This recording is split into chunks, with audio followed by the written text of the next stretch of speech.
The lilting voice of the singer and her effortless elegance waft through the Friday night crowd at an upscale California steakhouse, not a hair out of place above her flawless makeup as she performs Beatles hits and other classics to the delight of an adoring crowd.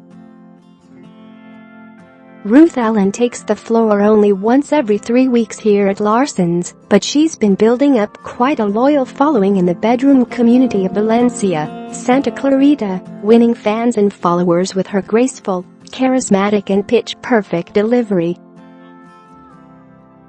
She looks like she's been doing it all her life.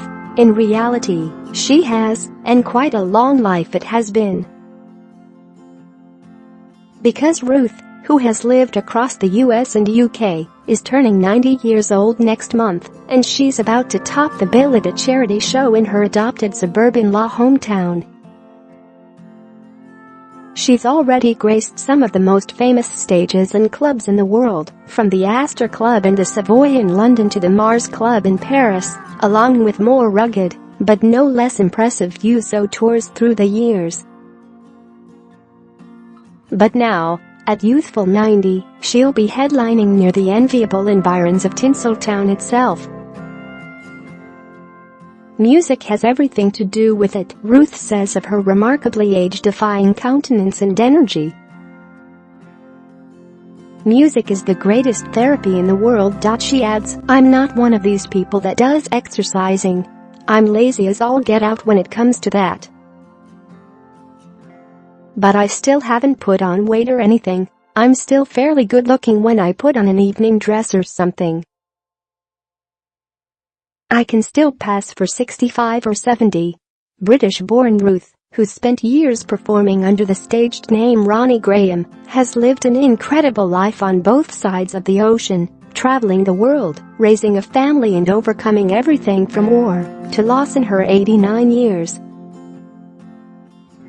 She's not content to just sing once a month at Larson's. No, she's also a beloved fixture each week at an assisted living facility around the corner from her home, brightening up the afternoons of many contemporaries even older than her. I give them a sing-along. I make them do a little singing, she tells DailyMail.com. They look forward to it every week. They look forward to it so much. And it does so much for me, because I just love it. I love making people happy.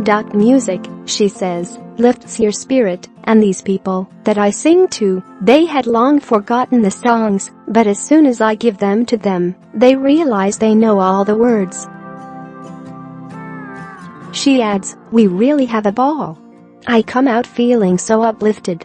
I've gone in there to make them feel good, but they make me feel good. Share this article. Share Ruth grew up in a poor but musical family in Fulham, London. Extended relatives would gather each weekend around her grandmother's piano, and Ruth realized at an early age that she had a keen ear for music. She began performing in London during World War II. After turning up to an audition with a friend. I should mention that the war was, of course, going like mad at the time, she says offhandedly, but it wasn't until after a short-lived marriage at 19 and the birth of 2 children that Ruth got her big break. She went along with 2 musician friends to auditions at London's newly reopened Astor Club, performing 3 songs to raucous applause that prompted owner Bertie Green to hire her, despite the fact that he didn't want a piano act. Green said he'd take her on for 2 weeks, but after the 4th show he told her to turn up the next afternoon and took her shopping. She was told to pick out her own piano, a mahogany upright she fell in love with, and before she knew it, it was painted white and adorned with blue velvet sporting her name in sequins. She was paid £20 a week, an absolute fortune, she tells DailyMail.com. It was at the Astor Club that she would eventually meet her second husband, in addition to securing an invitation to France. Some French people came in that owned a club in Paris and said they would like to book me for a couple of weeks or a month, and Bertie at first said, "Oh no, I'm not letting her go," but anyway, I talked him into it because I was a bit bored by this time with the same routine, she tells Daily Mail.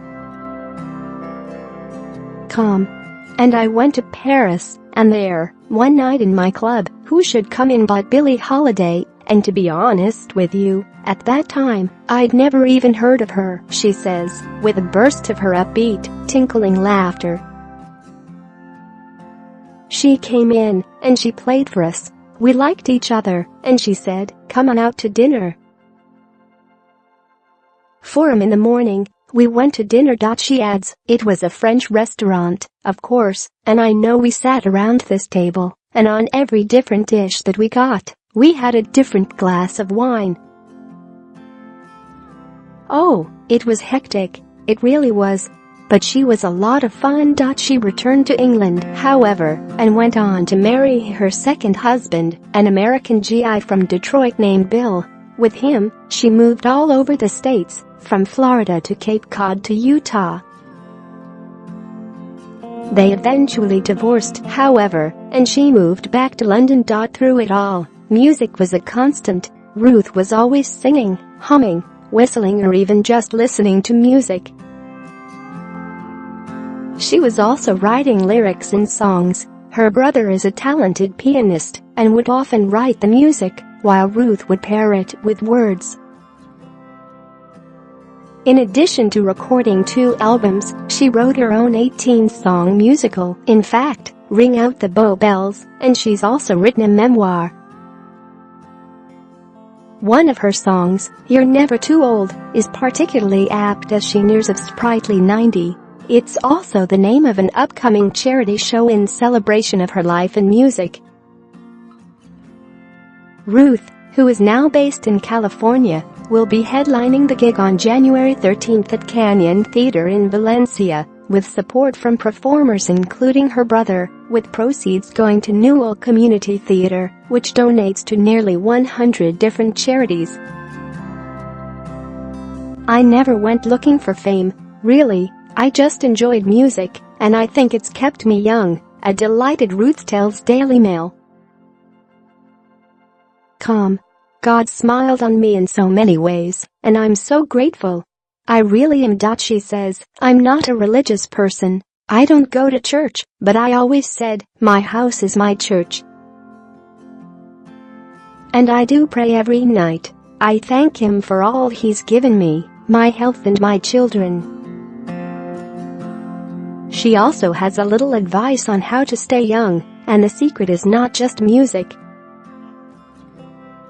Giving is as much as anything, to give of yourself in some way or another. If you're a musician, then play. I've always volunteered. She adds, "In giving, you'd be surprised how much you could take." And Ruth's exuberance is an inspiration in itself. It's hard not to take heart from her energy, her enthusiasm, and even her lyrics. "The trick is not to die till you do," she says, quoting from You're Never Too Old. And that is a marvelous saying.